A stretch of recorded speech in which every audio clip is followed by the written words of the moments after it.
Hey, in this episode of Franchise Secrets, I interview my good friend Justin Donald, who wrote the book Lifestyle Investor, does a lot in the world of business and investing. We're business partners in the tribe of investors, and we talk about things like boring businesses. He buys boring businesses, invests in them, and I think it's a really interesting conversation that we had around boring businesses and how it relates to franchising.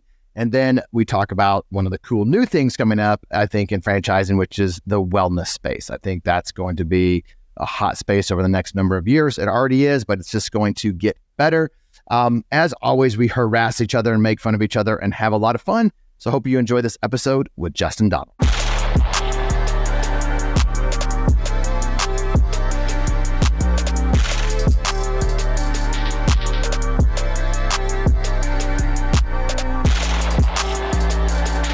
Representing Franchise Secrets, Erik Von Horn.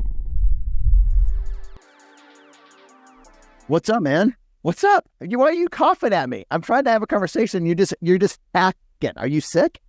No, I don't think so. I just kind of had a frog in my throat there real quick before we got started. Well, you are book famous, but you're definitely not YouTube famous. You're giving me some tips. What have you been told why you're so weak on YouTube? Well, apparently to get the algorithms to work, you need to record specifically for YouTube and to have more of like a static view like we have right here. I know most people are listening, but if you're watching, you kind of need like, animation, hands moving, body moving, and not just kind of like a static or, shoulders up type of look where, we have some facial twitches. So yeah, from what I understand though, the best of the best, I mean, Codie Sanchez probably knows it better than anyone I know. And she said, along with, probably 10 or 11 different experts in my ecosystem, is that you have to record specifically for YouTube. You can't repurpose for YouTube. Let's talk about Codie Sanchez. I know that you know her well. You and I were at Formula One. We ran into her at one of the parties out there. Super nice. Loved her husband. I was very surprised that she knew who I was because of the franchising stuff and the podcast and you. But man, she's blown up, hasn't she? Like, she's taken off. Yeah. She. Like, for people that don't know her, who is she? So she started out as a journalist and quickly transitioned from journalism into the financial space, worked her way up in Goldman Sachs, and then left there and decided that she wanted to kind of spread her wings. She did some investments on the private equity side in cannabis for a fund. And then from there kind of got into boring businesses, just mom and pop shops that are, kind of old and antiquated in the Stone Ages as far as like technology and systems and SEO and just, finding little ways to tweak and revamp them to grow it. That's kind of her play. And she's recently started a fund. She has a newsletter called Contrarian Thinking that has also taken off, I believe. I think it's only been 3 or 4 years since that's been out, and I think they're now at 500,000 subscribers just as of this week. So pretty impressive. Yeah, very impressive. And what can you tell the audience? Like, have you had her speak at any of your events or help you out in any way? Yeah, she's spoken at several of our events. She's awesome. Her husband's awesome. I'm going to get her husband, Chris Petkus, to speak because he's an AI expert. And so I'm excited to have him. We're getting him slated for, both Lifestyle Investor and Tribe of Investors, which is really cool. And really, she's just, her and I have done several investments together, and we've got a great track record. Right now, we're batting 100% on deals that we have done, going full cycle, having a very good return, and in many instances going full cycle pretty quickly, like within less than 2 years. She's kind of gone a different route than you have. You came out with the book Lifestyle Investor, which, your personal brand has blown up since, and you've helped so many people with your main mastermind, Lifestyle Investor, and our mastermind together, Tribe of Investors. But you've done it differently than her. Like, what have you seen her do on social media that you don't do, that you wish you could do? Well, Codie is a brilliant writer. She's infinitely better as a writer and as a journalist than me. She's witty, and that wittiness and quirkiness and like just fun-loving spirit really shows up in her writing. I mean, it's really cool.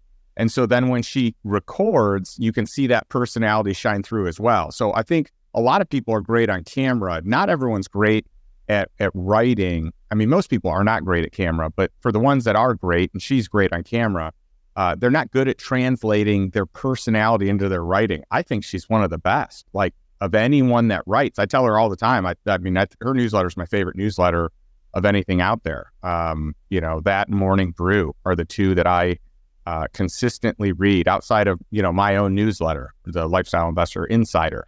Do you consume your own newsletter? Well, do you get it out there and just like at coffee with your wife and just like, let's read my newsletter? No, not like that. But, I'm in charge of kind of curating the content that goes into that newsletter. And I partnered with and invested in an AI company that's helping me with this. It's helping produce this newsletter. And it's called Daily.ai. And they've done incredible work with a lot of big names like Peter Diamandis and Joe Polish. Cameron Herold's on there too, Cameron. Cameron Herold, that's right. And so, Hey, Eric Van Horn with his franchise newsletter. Oh, big name on there. Oh, I love it. I didn't know if you were officially on. I knew we had talked about it and I knew it was in the works, but I didn't know it actually launched. Oh, yeah. I'm surprised you don't get it and it's not one of your top, but it probably just hasn't hit your radar yet. That's right. Hey, it'll be on my radar soon, buddy. So when you're on these big stages, you can just like include me as the third favorite newsletter. Darn. On a serious note, how do people find your newsletter? I think it's lifestyleinvestor.com/insider. Just go to lifestyleinvestor.com and you can just sign up for something there and you'll get the newsletter. But you do it. You have a great newsletter. You're involved with the content and it's got your mind, it's got your insights, your experience that you bring to everything that you do, especially these masterminds that you're part of, but just the content that you put out and the events that you put on, like it's you. Well, thank you. I appreciate that. I did double check it. It is lifestyleinvestor.com/insider. Yeah, I just have fun. My goal is just to be me. I don't want to be anyone else. I just want to produce content. I want to continue learning and educating myself. And I want to then turn around and teach that to the people that are in my ecosystem and network and masterminds. And, that to me is a lot of fun. And, right now I'm in the process of finalizing my relaunch for the Lifestyle Investor book because we have an expanded edition that's coming out, updated and expanded, that is, we're targeting the beginning of the new year. So there is so much extra content in this book. So I'm fired up about that. And a lot of it has come from the mastermind communities and from, just some of the content that's been put out via podcasts, newsletters, you name it. So it's pretty fun seeing, everything go full circle. Attention, franchisors and franchisees. There are two really important resources that I want to share with you that will help you avoid costly mistakes and increase your enterprise value. The first is our free Facebook group. It's a community that has over 4,000 franchisees and franchisors in it.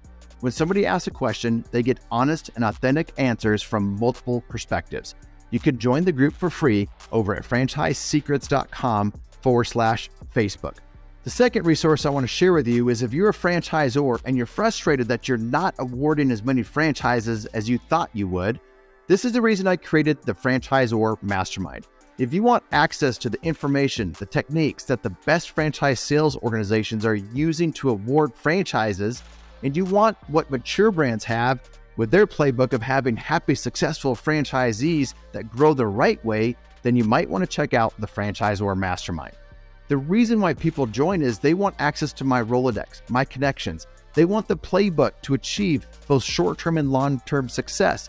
They want to increase enterprise value in their brand. Links will be in the show notes or at scalablefranchise.com. Let's talk about boring businesses. Codie, follow Codie Sanchez on YouTube or Instagram or TikTok, whatever social that you want. Go follow her. She's amazing with the content that she puts out, but she talks a lot about boring businesses.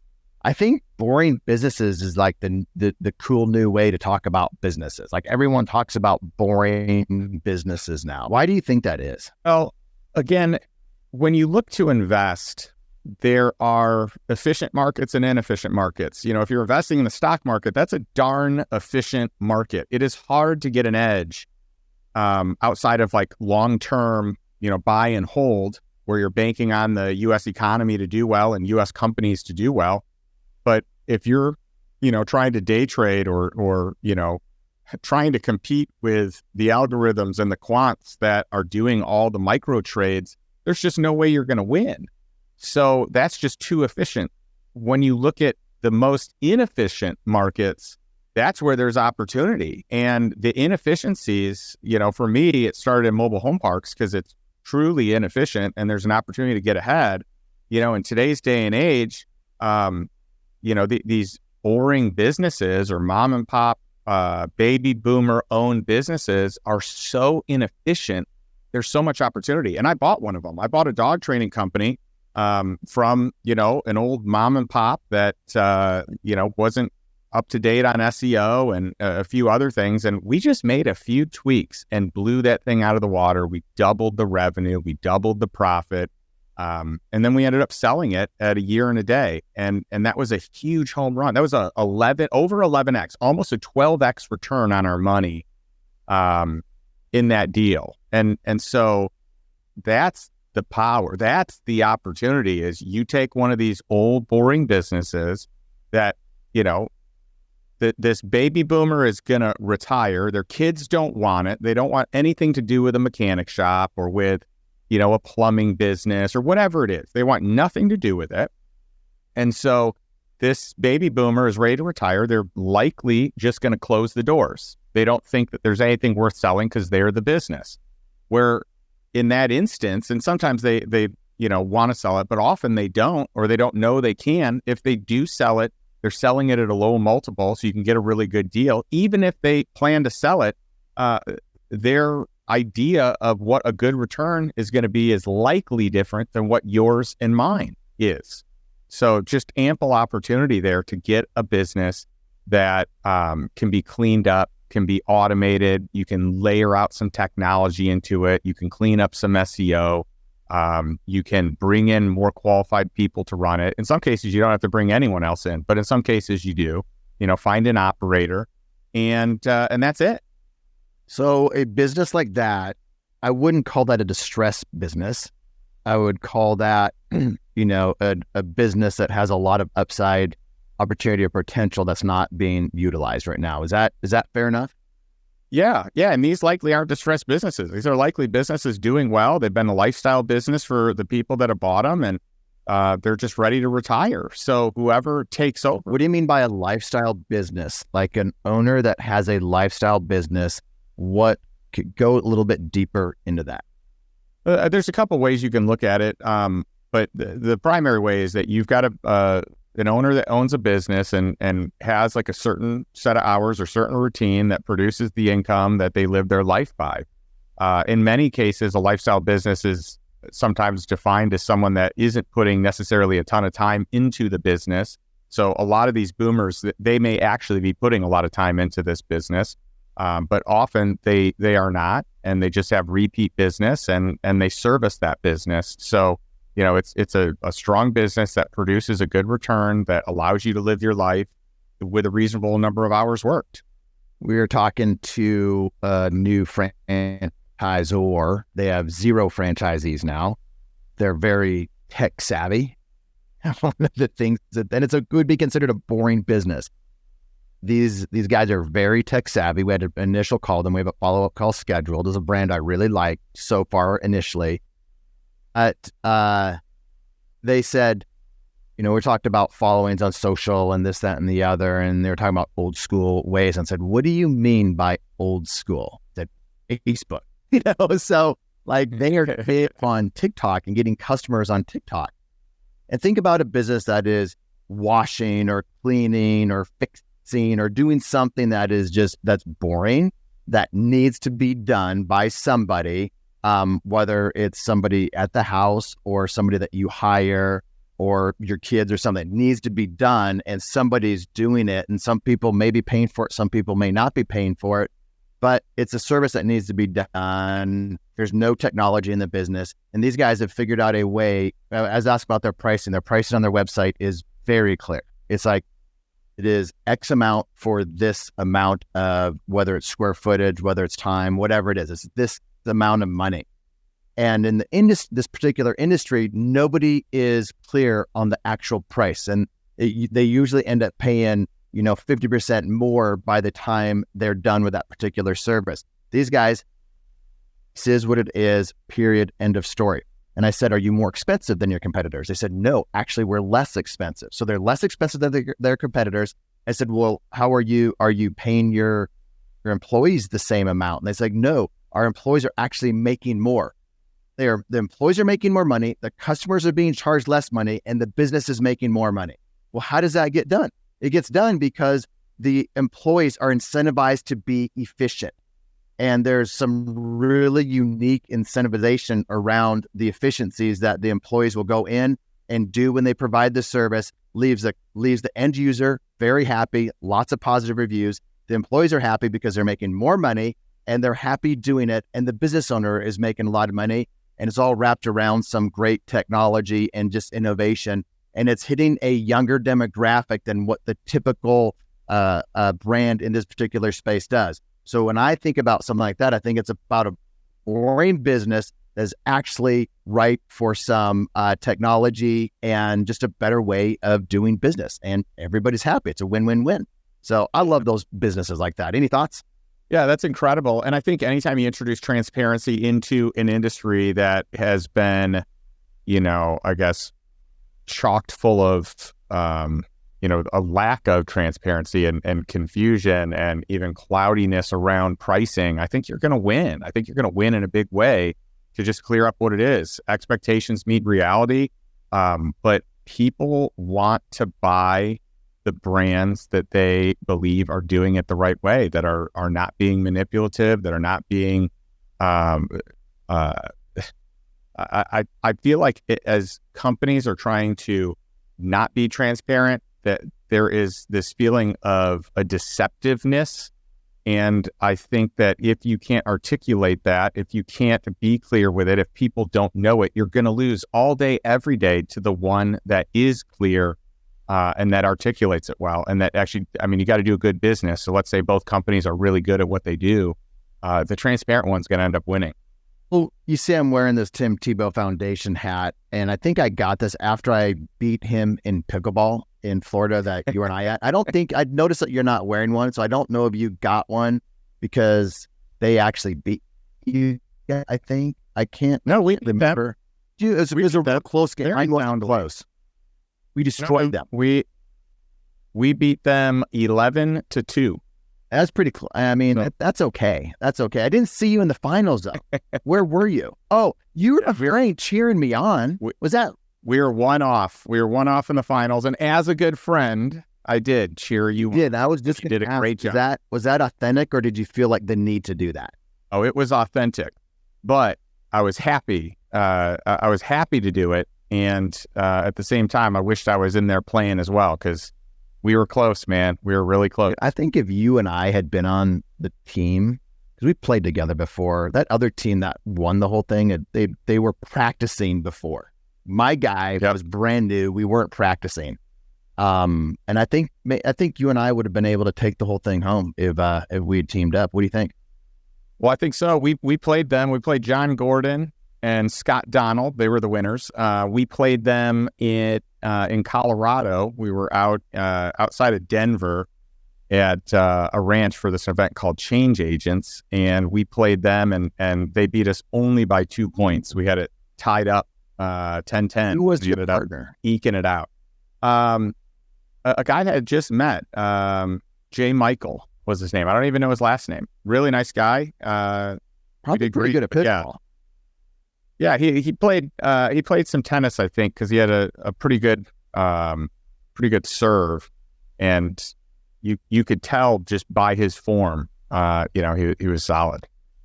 Let's talk about health and business. One of the spaces that we're getting into at Front Street is the wellness space. And we'll have a brand the first quarter of 2023 that will be partnered up with us at Front Street. It'll be a portfolio brand, maybe multiple ones in different modalities. We like the wellness space. I think people are wanting to get healthier. I think there's a lot of innovation in that space right now. I've been doing peptides and different types of like I won't even call it biohack. I don't know what you call it, but I've been optimizing my health for a number of years now. I first really got interested in that space a number of years ago when I spent a few days with Gary Brecka. Gary is doing stuff with Grant Cardone now. We'd actually talked about doing some franchising stuff with him way back when. He was just on Joe Rogan. Someone said, hey, a friend of mine said, hey, do you know this? Or they didn't even say, do you know this guy? They said, hey, check out this podcast. It's a great podcast with Joe Rogan and this guy named Gary Brecka. I'm like, I know Gary. We were just texting last week.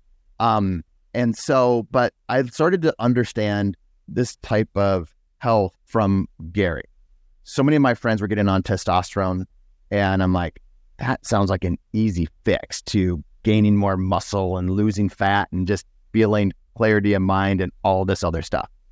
And unfortunately for me, or fortunate for me, my testosterone levels were fine. So I didn't have a easy fix. And Gary's the one that said, you don't need to go on testosterone. Here's some other things that you can do to help you maximize, your workouts and just how you feel and just feel good and healthy all day long, every day. So that's when I first started to learn about it from him. Recently, there's been some brands in franchising that have absolutely exploded in terms of territory sales. They've sold a lot of territories. The jury's out on how well they're going to do, but the last 6 months, I've done a deep dive into, I probably talked to 30 different wellness brands in franchising. So I know that you and I talk about this wellness stuff. Where are you in your health journey, wellness journey? And then let's dive into some of the business aspects of it. I mean, I love this space. I think there's huge opportunities for growth and big returns for investors and for entrepreneurs that are looking to scale those companies. I'm very optimistic about it. So I'm a big fan of peptides. I think that there's enough science and data out on them really and showing, I mean, there's over 30 years of data, even though it's just recently come on the scene. And the reason that you don't hear much about it or you haven't for a long time is because it is, it's amino acids. It's these chains of amino acids that are naturally occurring in your body. And therefore, pharmaceutical companies can't make money on them unless they make some sort of edit or alteration to what it is. And so we just haven't seen that. I think, you're seeing big pharma get in the game now. I mean, they are doing some things with peptides. They are altering or adding to some of these things. I think, I like it a lot better if you're just going straight from a compounding pharmacy where it's just the strict amino acid chains that are best for your body. And, we did something with our Lifestyle Investor Mastermind, with Tribe of Investors Mastermind, with Reagan Archibald and East West Health. And that was an incredible time, with the peptide expert and doing some stem cell, doing all kinds of cool stuff as a community. So, and I love Gary. Gary's doing amazing, world-changing, game-changing things in this space. So is Reagan Archibald. And even so much so that I've looked into ways and companies that I can invest in. And there's a company called Alive and Well out of Austin. They're expanding up to Dallas right now and about to open up in between Denver and Boulder. And this company is doing it all. And they've got all kinds of stuff. I don't think they're quite yet into peptides, but they've got their own pharmacy. They've got, white labeled products. I mean, they can expand online in that regard, but it's, a full med spa and wellness spa with holistic health practitioners and formal doctors that can really specialize in anything that someone needs. But a lot of what they do is preventative, and it's really cool to see. And so that is one of the companies I'm most excited about, because it's one of the spaces that I'm most excited to be learning about and be trying out on myself from an experimental standpoint. What are you not comfortable with in the wellness space? What do you look out there and be like, I'm not too sure about this thing?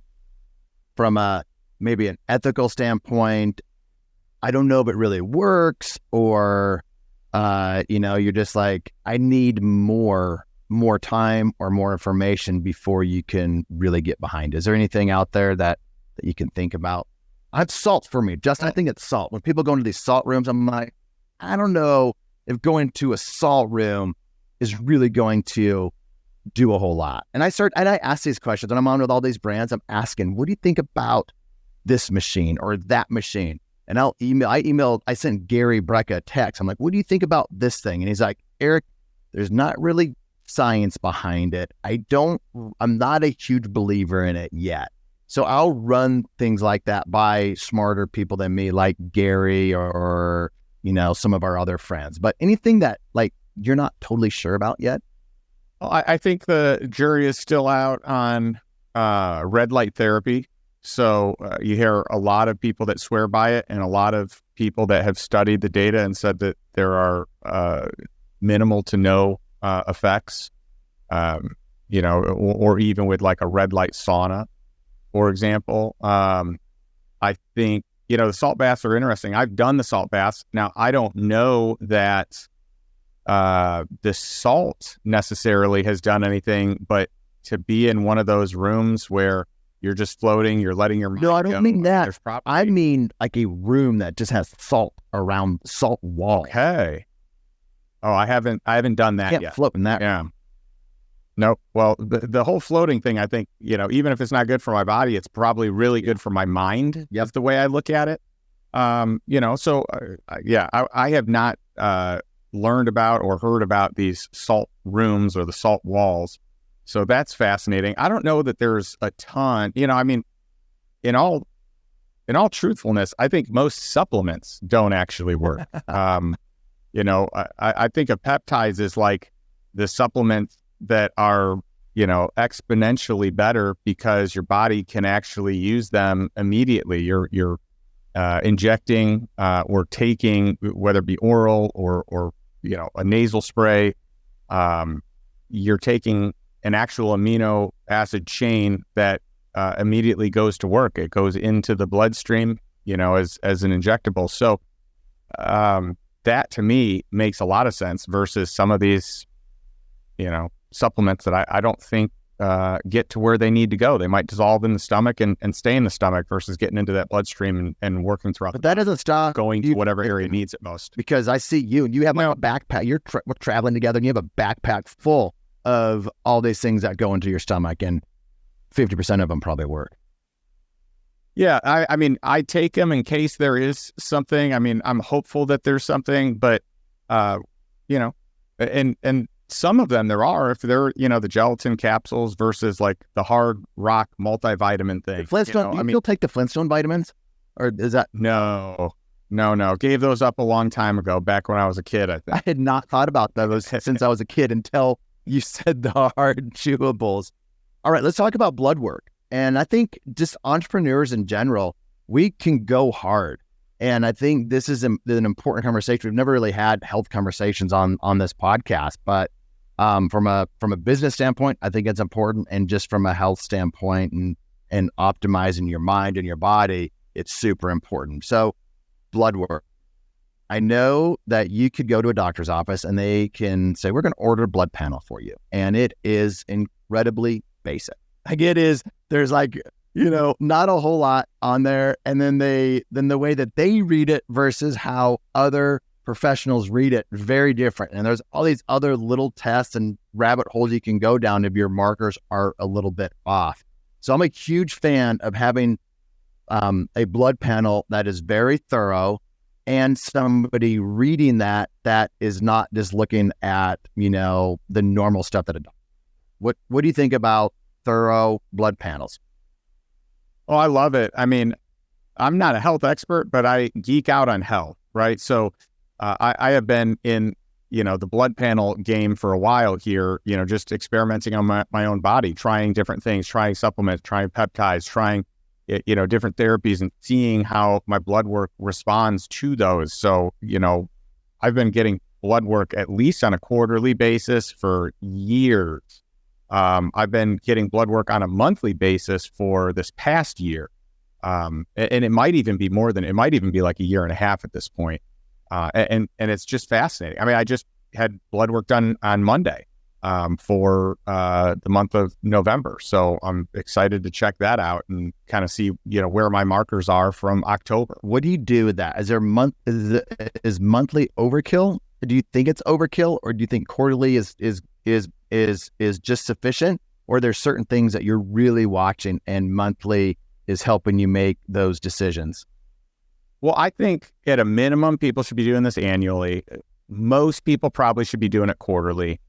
And I'm doing it monthly because I am trying to move the needle on a few things. And so I've got, the thing that I'm doing with East West Health, and I'm not sure if you're doing it, I think you might be doing it as well. They read like 100 different markers on your blood. It's incredible. And so I have all these areas where I feel like I'm strong and I'm in great health, but there are other areas that do need my attention. And so I'm targeting ways to improve them every month. And for me, if you can just simplify the whole process, if you can find someone that can read it, if you can get all the, diagnostic measurements done that you want done, and you can really kind of put it on autopilot, to me, why not do it once a month? That's just how I feel. Now, this is probably excessive and overkill to a lot of people, maybe the majority of the world. If you're a health fanatic, I feel like you want monthly markers. You want to know where you're at. I do. So I think this if you're thinking about a business right now and you hear us talking about this, there's a lot. I have this conversation a lot. I would imagine you have this type of conversation a lot with your friends and colleagues, right? Oh, yeah. And all the time. There's a large business opportunity in here, in this space. And I think there's a lot that goes into it. You need to... And there's a lot of functional health practitioners that are jumping on board and offering these services now too. I mean, this is becoming a much more mainstream type of program or, I guess, protocol to measure health. There will be, right now, there are home service, like families of brands and franchising that own families of home service brands. Fitness is really common. And I think this type of wellness is the next thing in franchising. And if it's in franchising, it's going to be everywhere else in mom and pops as well. There are different, there's definitely things that you need to consider with doctors and all this as you are a business owner in that. So if you are thinking about a franchise in this space, like there's a lot to consider. And I'll probably be going deeper into some of this, especially as we have one of these that will be in our portfolio brands. Okay, Justin, I've been low and I haven't pulled the trigger on a cold plunge yet.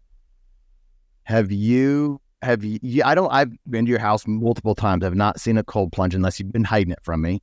Why don't you have one yet? Or am I wrong? Do you have one now? Well, I work out at this state-of-the-art, world-class gym here in Austin called The Collective, and I'm just such a huge fan. I think the world of the owners, the trainers are next level. This is where a lot of professional athletes work out in the off season. So it's actually fun training by or with or next to some of these athletes. And so this gym has everything that you could want in this gym from, they partnered with Alive and Well here in Austin. So you can get IV drips, you can get peptides. They've got blood work. You can get your chiropractic done right there in, on site in the gym. You can get massages done. I mean, you name it, they've got everything. And they've got 2 different options of saunas, and they've got a couple of cold plunge tanks. So for me, I can walk to this gym which I do most days of the week, unless it's freezing cold or raining. And I can sauna and I can cold plunge when I'm done with my workout or before my workout. So I'm just a huge fan of that. And I don't feel like I need it in my home, because I go to the gym, at least 5 days a week, sometimes 6 days a week. Do you do the cold plunge when you're there? How often do you do the cold plunge? About once a week. I'm not the hugest fan of the Are you kind of plunge. baby I when do it it comes to more. cold? Like I heard you saying it. It's a little Oh, yeah. windy out. If the sun's not at the perfect angle, the temperature's not right, if there's a little drizzle, you're not walking to the gym. So is it because you're kind of a baby when it comes to the cold, or what's the deal? Yeah, when it comes to the cold, I don't like cold. By the way, I don't like extreme heat or extreme cold. So I have a hard time getting into both, like a hot tub and a cold plunge. I do it out of necessity, but not because I enjoy it. It is unpleasant to me, no matter how many times I do it, no matter how frequent I do it. But anytime I have something ailing, I will. And then from, pure regularity, I'm not on a daily routine basis, but a weekly routine is serving me pretty well. I was thinking we should come back on here sometime in the first quarter of the year and talk about investment criteria. We talk about that in depth a lot in the Tribe of Investor Masterminds and the Lifestyle Investor Mastermind. We should give a little flavor of investment criteria, because I talk about kind of franchise, how to buy a franchise, but how do you make smart investments? And there should be criteria that you have for that. And there's a lot that goes into that. I know you're working on some cool stuff around that as well. But today, we're unveiling some of it for the Tribe of Investors Mastermind here, coming up next week. So I'm thrilled about it. I'm talking about some asset allocation, some investment criteria. We could do a whole session on it. We'll have to do a whole session. We'll just leave the audience with this. From an investment allocation, an asset allocation standpoint, what say you, and what are some of the resources that you think would be helpful for people to just kind of follow podcasts, newsletters, that type of thing? Well, I don't know that there are a lot of podcasts and newsletters that focus on asset allocation or investment criteria for that matter. I think the best information and data that I've been able to gather are reports from family offices, or are reports from banks, that have a very high net worth client contingent, or reports that are, third-party groups that are getting permission from family offices to put something together. I mean, that's generally where you get most of your asset allocation from. I'm part of Tiger 21, which is a great investment community. And every quarter, they break down the members. There are about 1,200 members in Tiger 21 globally, most of them in the U.S. And so they break down every quarter what the members' asset allocation looks like. So that's also really helpful. But most of what I get is that, and it's figuring out what do the wealthiest people in the world do from an asset allocation standpoint. And, we should be modeling that. I mean, we don't have to have the exact layout of what many of these demi-billionaires and billionaires have, but if we know what it is and we can move towards it, that's probably a good thing. Most people make their wealth via concentration. You have a business that does well and you have an exit, and then all of a sudden you have all this cash you got to figure out what to do with. But so most people make their wealth via concentration, but most people maintain and grow their wealth via diversification. And so it's making sure that you have the proper checks and balances and hedging strategies where no matter what's going on in the economy, you've got things that are performing well. You don't have everything swinging in one direction because the economy is too correlated to all your asset classes, or that you have too much concentrated in your business, for example. I see this all the time when someone's business goes under and they had almost all their net worth tied up in that business.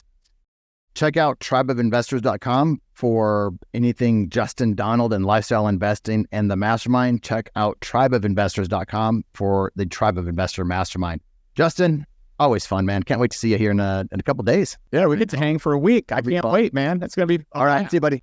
Thanks for listening to the Franchise Secrets podcast. Links to everything can be found over at franchisesecrets.com.